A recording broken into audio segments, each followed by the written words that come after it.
इल्तिजा मुफ्ती द्वारा जो ये शब्द कहे गए, एक तो हमारे भगवान राम जी के खिलाफ और दूसरा जो इन्होंने हिंदुत्व को एक बीमारी कहा है, उसके बाद जो है लोगों में बहुत रोष है। मेरे साथ एक वकील साहब अमूल्य गुप्ता जी हैं, जिन्होंने एक लीगल नोटिस सेंड किया है। ये वो लीगल नोटिस है जो इन्होंने इल्तिजा मुफ्ती को सेंड किया है और ये कहा है कि 15 दिन के अंदर अंदर वो माफी मांगे जो उन्होंने ये शब्दों का इस्तेमाल किया है।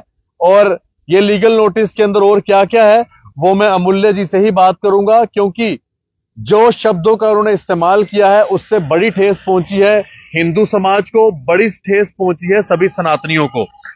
अमूल्य जी, आपका बहुत स्वागत है। मेरे को आप बताएंगे ये जो आपने लीगल नोटिस भेजा है, ये पूरा इसके बारे में। जय श्री राम। जैसे कि हम सब जानते हैं कि इल्तिजा मुफ्ती जी ने एक ट्वीट किया जिसमें उन्होंने हिंदुत्व को डिजीज, एक बीमारी बताया और प्रभु श्री राम के लिए भी कुछ ऐसे शब्दों का प्रयोग किया जो कि सही नहीं थे। हम सब ने उनको एक 15 दिन का लीगल नोटिस भेजा है, जिनसे आप कहो कि रिक्वेस्ट कह लो, डिमांड कह लो, लेकिन एक पब्लिक अपॉलॉजी टेंडर करने के लिए हम उनको कह रहे हैं। और अगर वो 15 दिन के अंदर ये नहीं करते हैं तो जो भी लीगल प्रोसीडिंग आगे रहेगी हम उसको परस्यू करेंगे।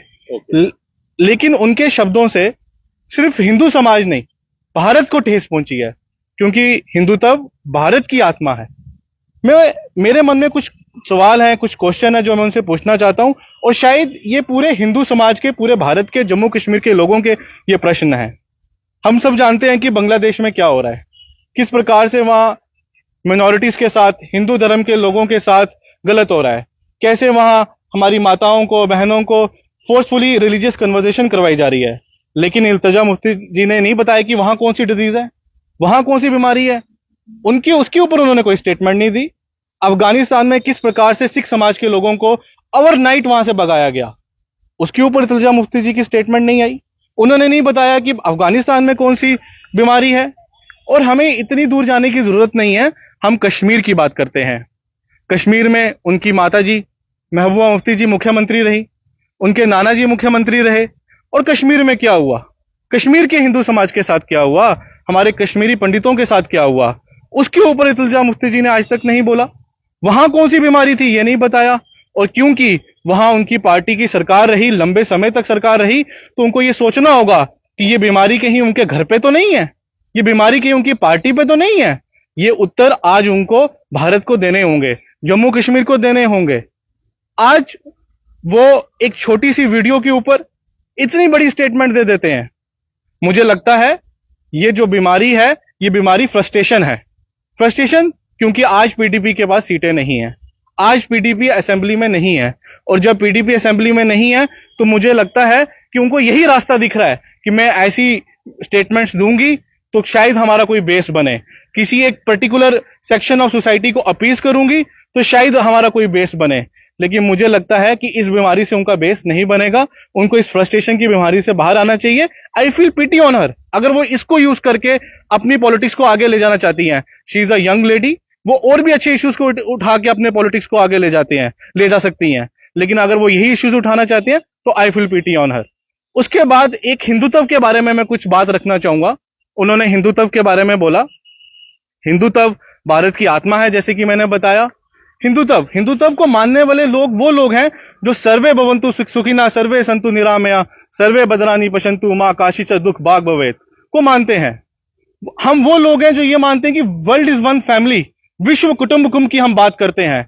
हम दुनिया को एक परिवार मान के चलते हैं। हिंदुत्व को मानने वाले लोग वो लोग हैं जो अगर एक जानवर को भी कष्ट पहुंचे उसमें भी अपने कष्ट को देखते हैं। An animal should not be hurt, हम इसको मानने वाले लोग हैं। हिंदुत्व को मानने वाले लोग वो लोग हैं। अगर इन लोगों को वो इस तरह से टारगेट करेंगे तो हम वो लोग भी हैं जो अधर्म के खिलाफ, जो गलत के खिलाफ आवाज उठाना जानते हैं। बहुत अच्छा। मैं एक बात और बताना चाहूंगा, ये जो लीगल नोटिस है, ये अमूल्य गुप्ता जी जो कि एक एडवोकेट हैं, उन्होंने ये लीगल नोटिस भेजा है। मैं आपको बता दूं, ये लीगल नोटिस जो है इल्तिजा स्टेटमेंट दी, जो उन्होंने अब शब्द कहे, जो उन्होंने हिंदुत्व को एक बीमारी कहा, उन सब चीजों को देखते हुए आज पूरे भारत में जो है इस चीज का रोष है। अमूल्य गुप्ता जी ने लीगल नोटिस भेजा है, 15 दिन का समय दिया है कि आप माफी मांगिए, वरना फिर इसके आगे जो है वो अपनी लीगल कार्रवाइयों के ऊपर जाएंगे। मैं आपको बता दूं, इल्तिजा मुफ्ती, महबूबा मुफ्ती की बेटी, जो कि पीपल्स डेमोक्रेटिक पार्टी से हैं, जिन्होंने अभी अभी ताजा इलेक्शन हारा है। हार की फ्रस्ट्रेशन इतनी है कि उनको जो है हिंदुत्व एक बीमारी नजर आ रहा है। और मैं आपको यह भी बता दूं कि हिंदुत्व के बारे में इस तरह के शब्द इस्तेमाल करना बिल्कुल भी बर्दाश्त से बाहर है। कभी कोई फिल्में बनाते हैं इस तरह से, कभी कोई स्टालिन जैसा कोई चीफ मिनिस्टर जो है हमारे सनातन धर्म के लिए कोई डिजीज की नाम लेता है, और अब महबूबा मुफ्ती की बेटी जो है हिंदुत्व को इस तरह से डिजीज कह रही है, बीमारी कह रही है। आज सभी लोग जो हैं रोष में हैं, और इसको लेकर इन्होंने जो है एक लीगल नोटिस भी भेजा है, और आज जम्मू एसएसपी के पास एक कंप्लेन भी दी गई है राष्ट्रीय बजरंग दल द्वारा। देखते रहें जेके मीडिया। धन्यवाद जी। राम राम। सत्य सनातन धर्म की जय।